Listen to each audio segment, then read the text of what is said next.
يلا بينا نصلي على النبي واقول لكم عملت ايه في البطيخه اللي اشتريتها وطلعت قرع. عملت منها عصير وعملت منها جيلي وعملت منها جيلي كولا بالفواكه، بس ما كانش بالكولا، هو بالفواكه بس انا عارفاه باسم جيلي كولا يعني. المهم جبنا البطيخه، شلنا الحته القرعه وجبنا الحته القشر، شلنا منه القشر الاخضر، وفي حته كده بيضه في القشر الاخضر بتبقى ما بين القشر الاخضر والقشر الاحمر، البيضه دي. المهم جبناها وقطعناها كده، بعد ما قشرناها قطعناها شرايح، وجبنا كيس جيلي قسمناه على تلات أتلات، تلت وتلت وتلت. أول تلت هنحطه على الشرايح اللي احنا هنعملها دي. طبعا كلنا بنمر بالمواقف دي، بتطلع البطيخة قرعة وبتترمي.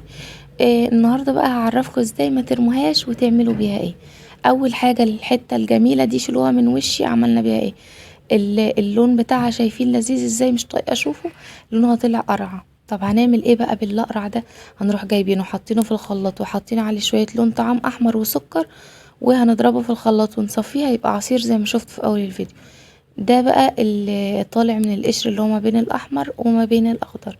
جبنا كيس جيلي بطعم المشمش، وما كنتش عايزه اجيب بالمشمش، انا كنت عايزه اجيب فراوله او مانجا، ما لقيتش غير الطعم ده، يعني ما ترتبطوش بالطعم ده، هاتوا اي طعم انتوا عايزينه. واول تلت حطيناه كده، وحطينا معاه ربع كوبايه سكر وشويه ميه صغيرين خالص، وسبناهم على النار مع نص كميه قشر البطيخ. وبعد كده اول ما تغلي تروحوا موطين عليها وسايبينها بقى، ما تفضلوش معلين عشان لو عليتوا هتتحرق منكم ومش هتستوي. المهم هتروحوا موطين عليها ومغطين الحلة. وبعد كده هتكونوا مجهزين شوية سكر في طبق، عشان اول ما تحسوا ان هو استوى هتروحوا مطلعينه وحاطينه في طبق السكر، هتصفوه وتطلعوه تحطوه في طبق السكر، تغلفوه كده بالسكر زي ما هتشوفوا اهو.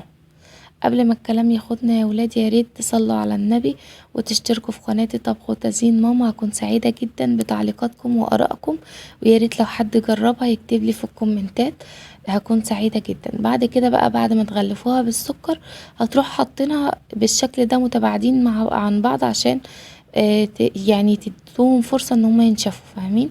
ولازم تكون المية كلها اتسردت من قشر البطيخ، علشان ما ينزلش مية يعني بعد ما تحطوا فيه السكر وخلاص اتغلف اهو، هينزل مية على بعضه وهيبقى طعمه مش حلو خالص. المهم تكونوا يعني متأكدين ان هو فعلا استوى.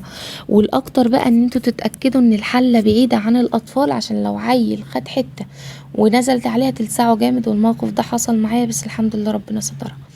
هنجيب بقى التلت التاني، وهنجيب نص قشر البطيخ، وطبعا انا ما كانش عندي جيلي احمر، رحت حاطه لون طعام احمر على الجيلي اللي هو بالمشمش، والله العظيم كان جميل جدا وفرق في الطعم وفي اللون سبحان الله. طبعا هنعمل نفس الخطوه اللي عملناها قبل كده. بصوا بقى، هجيب لكم واحده ناشفه، بصوا ما شاء الله بتشد زي الجيلي كولا بالظبط، مفيش طعم قشر بطيخ، هو جيلي كولا بس مش معمول بالكولا، بالفواكه. المهم بقى هنجيب التلت الاخير على الصوص اللي نزل، وهنقلبه كويس اوي، نحط عليه كوبايتين ميه ساقعه، وهنحطه في اصغر طاجن في التلاجة 4 ساعات، هيبقى كده. وبألف هنا وشفا، والسلام عليكم ورحمة